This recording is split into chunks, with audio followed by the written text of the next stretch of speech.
Departamento de Seguridad de que se está preocupando por nosotros, les vamos a dar pues nuestro voto de confianza, ¿no ven? Por ejemplo, con esta ley de lo ajeno no se toca, uy, no, todos felices, ah, no, ya nadie se va a atrever a robarme en la calle, voy a ir con mi celular tranquilo por la noche chateando, lo cual no es muy responsable, pero ¿eso realmente estará solucionando el problema? No. No, pues, o sea, no va a ser sostenible. En algún momento se van a seguir cometiendo esos delitos, se van a inventar nuevas formas de cometer esos delitos, evitar crímenes, ¿no? Entonces, no sirven esas leyes. Por lo tanto, cuando las leyes no están destinadas realmente a satisfacer esa necesidad de seguridad ciudadana, porque más que todo atienden a una necesidad de rédito político, estamos hablando de derecho penal de segunda velocidad. También se denomina derecho penal popular, populismo penal, ¿no? Porque las élites políticas, a través de esta creación de delitos y fijación de penas, calman este clamor social. Por ejemplo, si se publica y se promulga lo que es lo ajeno no se toca, yo creo que muchas personas van a estar contentas y les van a dar un voto de confianza a estas autoridades que están creando una ley que no tiene ni pies ni cabeza. Pero así nomás es el país, ¿no? Como dice el doctor Villarreal, es muy triste.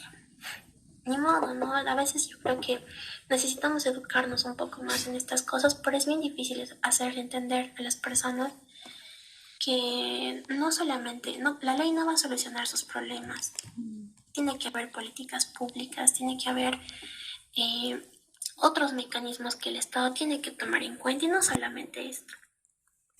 ¿No? Entonces, obviamente nosotros podemos decir que tenemos un derecho penal de segunda velocidad. Ahora vamos con el otro, ¿no? Estábamos diciendo que las personas, nosotros, obviamente queremos eliminarlos a estos, ¿no? Estos pedófilos, estos violadores, feminicidas, ¿no? O sea, no los queremos ver. Si se mueren, mejor para nosotros, ¿no? Entonces, más o menos ahí se va el derecho penal de tercera velocidad. Les he dicho que este ya es un poco más rudo, ¿no? Entonces, este derecho penal de tercera velocidad está propugnado por Gunther Jacobs. Ya Gunther Jacobs, en este caso, va a romper esta racionalidad de la ley penal. Gunther Jacobs nos va a decir que la ley penal no se puede aplicar a todas las personas de la misma forma. Él va a hacer una diferencia entre los ciudadanos y los enemigos. Los ciudadanos van a ser aquellos que cometen delitos comunes o inclusive pueden cometer delitos graves, pero lo cometen por primera vez. Entonces a ellos se les va a aplicar la ley con sus derechos y garantías. Además, el Estado va a buscar su reinserción social, lo que no va a pasar con lo que él considera que son los enemigos. Los enemigos son aquellos que cometen delitos graves o aquellos que son reincidentes. Y como son reincidentes, Gunther Jacobs dice, no, pues o sea, si está volviendo a cometer el delito, eso quiere decir que la pena no ha funcionado. Por lo tanto, son incorregibles. Y Gunther Jacobs los considera la manzana podrida de la sociedad. No se pueden reinsertar. Y como no se pueden reinsertar, lo que Gunther Jacobs dice es los sacaremos de la sociedad. Y lo limitan sus derechos y garantías. No dicen, bueno, como son enemigos, no les podemos aplicar la ley penal como a nuestros ciudadanos. Entonces les limitan sus derechos y garantías. Ahora la pregunta, ¿existe un derecho? Diré, ¿existe un Estado de Derecho? Sí, no, porque en este derecho penal de tercera velocidad, la respuesta es que no, porque hemos visto que en el Estado de Derecho hay un reconocimiento y respeto a los derechos y garantías. Sí. Y cuando en este derecho penal se limitan los derechos y garantías, entonces ya no existe Estado de Derecho. ¿Ya? Ahora vamos con la cuarta velocidad, que es el neopunitivismo. Este va a suprimir totalmente los derechos y garantías, no solamente los va a limitar como acá, los va a suprimir totalmente para una protección efectiva del bien jurídico. En este caso van a ser bienes jurídicos supraindividuales, sobre los cuales existe un consenso internacional plasmado en las convenciones, los tratados, ¿no? Aquí vamos a ver que se tratan de los delitos que les he mencionado, lesa humanidad, genocidio, crímenes de guerra y crímenes. Expresiones del poder punitivo, esto ya hemos visto, legitimidad del poder punitivo, ya hemos visto, fundamento constitucional, política funcional, ya hemos terminado el tema 2, ya nos vamos con el tema 3. Los límites al poder punitivo del Estado. Eso es buenísimo. Sí. La constitucionalización del derecho penal ya les he explicado. en 3 puntos principalmente, ¿no ve? Bienes jurídicos, principios y garantías penales presentes en la Constitución Política del Estado y tipificación de conductas como está en el artículo 124 de la Constitución. Ahora vamos con los principios. Este es un tema un poquito larguito, pero lo voy a hacer lo más rápido posible porque no hay tiempo. ¿Ya? Los límites al poder punitivo del Estado, y generalmente sí tiende a ser esto una pregunta de examen. Zaffaroni dice que son diques de contención.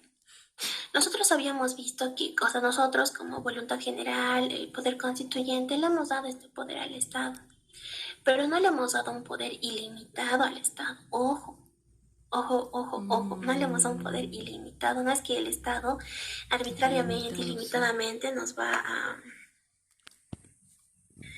nos va a crear delitos y va a fijar penas, no lo puede hacer de forma arbitraria o ilimitada o sin restricciones.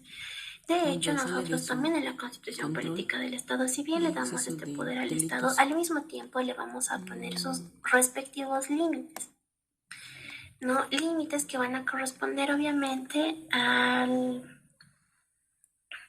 los derechos fundamentales que tenemos, a los derechos, garantías, principios, ¿no? Entonces, para no hacerla más larga, vamos a empezar con los principios. Primero, el principio de ofensividad. Aquí está todo, ¿no? ¿A qué se refiere el principio de ofensividad? Nos dice que necesariamente tiene que haber una lesión o una puesta en peligro del bien jurídico.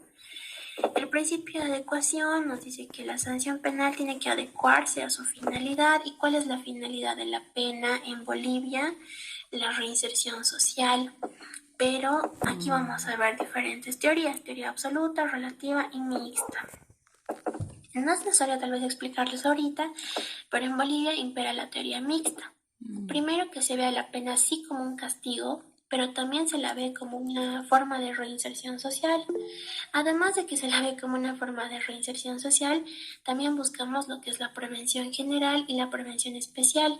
La prevención general se refiere, es como que una advertencia a toda la población de que no tenemos que realizar esa conducta, y cómo nos advierten a través de la pena, ¿no?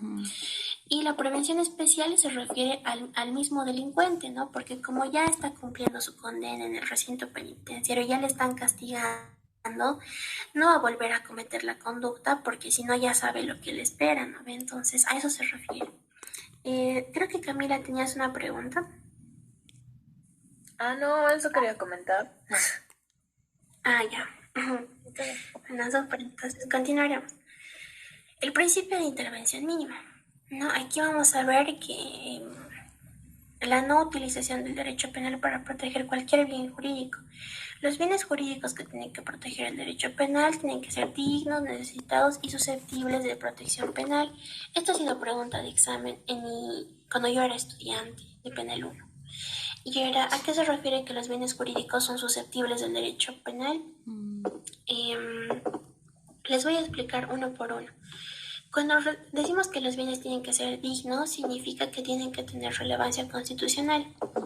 Cuando decimos que estos bienes tienen que ser necesitados, estamos diciendo que todos los otros mecanismos que tiene el derecho, como ser el derecho civil, el derecho administrativo, el derecho familiar, tributario, entre otros, han fallado al proteger estos bienes. Por lo tanto, ahí sí se van a ver necesitados de protección del derecho penal. Susceptibles, ¿por qué susceptibles de protección penal? Esto se refiere a que los bienes jurídicos tienen que ser capaces de ser protegidos de forma efectiva por el derecho penal. En pocas palabras es eso. Entonces, tomando en cuenta todo esto, vamos a ver también lo que es el carácter fragmentario del derecho penal. ¿Por qué? Porque el derecho penal solamente se va a ocupar de las conductas más graves e intolerables. Aquí vamos a ver las cláusulas seguras y taxativas que se refieren a la advertencia de la pena y el carácter subsidiario o secundario del derecho penal, o también algunos le denominan derecho penal de última ratio. El derecho penal de última ratio es lo que les he explicado cuando hablábamos de bienes necesitados. Cuando todos los otros mecanismos del derecho han fallado, subsidiario se refiere a agotar todo lo antes que, o sea, todo lo que se pueda agotar, todos los mecanismos. agotamos todo y cuando la última opción sea el derecho penal, ahí lo aplicamos. Ahí ya sería necesitado y eso igual representa su carácter de última ratio. Se lo aplica como último mecanismo de protección cuando todos los demás han fallado. Sí, Farida, ¿ahí tienes una pregunta? Sí, Angie, cuando dices de todos los derechos que han sido afectados, o sea, ¿el derecho constitucional más ha sido afectado? No afectado, sino que, bueno, si bien el derecho, eso es una buena pregunta. De hecho, esa pregunta el doctor realizó a un grupo en Derecho Penal 2, cuando yo era estudiante de Penal 2. Y el doctor les decía, ¿no? A ver, si el derecho constitucional o la constitución ya está protegiendo la vida, ¿por qué el derecho penal tiene que proteger la vida? ¿Por qué? O sea, si ya le está protegiendo la constitución, ¿por qué el derecho tendría que proteger también la vida? Digamos? No, que la constitución es la norma suprema y se aplica de forma directa. Y les hice esa pregunta, pues y nadie le pudo responder. Obviamente yo no estaba en ese grupo, ¿no? Pero la respuesta es que Sí. nosotros habíamos visto que el derecho penal es el mecanismo de control social más severo que tenemos. Y los bienes, o bueno, los derechos que se encuentran en la Constitución, algunos son tan importantes y además de ser tan importantes, hay conductas que precisamente como los van a lesionar a estos bienes jurídicos que son los más importantes, se van a considerar también como las conductas más graves e intolerables. Entonces, en ese sentido es que entra el derecho penal. Primero, relevancia constitucional, sí. Pero, por ejemplo, la Constitución como tal, ¿cómo podría proteger la vida? No solamente basta con establecer, tenemos derecho a la vida. No, porque efectivamente van a haber personas que van a matar, etcétera. ¿No ve? Entonces, por ejemplo, inclusive el derecho civil, en los derechos de la personalidad, eso lo van a ver, o ya lo han debido ver, creo. Creo, sí, ya lo han debido ver, tal vez habla igual del derecho a la vida, por ejemplo. Y no solo, también el derecho de familia. Y muchos otros derechos hablan igual de la vida. Pero como el bien jurídico es tan importante y hay conductas tan graves e intolerables que lesionan ese bien jurídico, por eso vemos el carácter fragmentario, es necesario crear una norma penal. Es necesario. ¿Por qué? Por la importancia del bien jurídico y porque hay conductas muy graves e intolerables que lesionan estos bienes jurídicos. Entonces, por eso es necesario recurrir al derecho penal. No, pero ya hemos visto que solamente tiene que ser cuando sea el último mecanismo. Y la Constitución de alguna manera protege absolutamente todo, pero de forma muy genérica. En el derecho penal ya vamos a ver una protección que está mucho más direccionada, no solamente a proteger la vida, sino también a castigar a quienes matan a otras personas y también direccionada a que todos nosotros no cometamos este delito y que los que ya han cometido este delito no sean reincidentes. No, es como que todo de alguna manera se conecta, si se dan cuenta. Bueno, vamos al siguiente principio, que es el principio de necesidad. En pocas palabras, este principio nos dice: si la pena es innecesaria, es una pena injusta, y si la pena es necesaria, es una pena justa. Pero ¿qué pasa cuando la pena es innecesaria o es una pena injusta? En este caso, tenemos que hablar sí o sí de las salidas alternativas a las penas privativas de libertad. En estas salidas alternativas nosotros vamos a ver excusas absolutorias o eximentes de pena o causas de exclusión de la pena.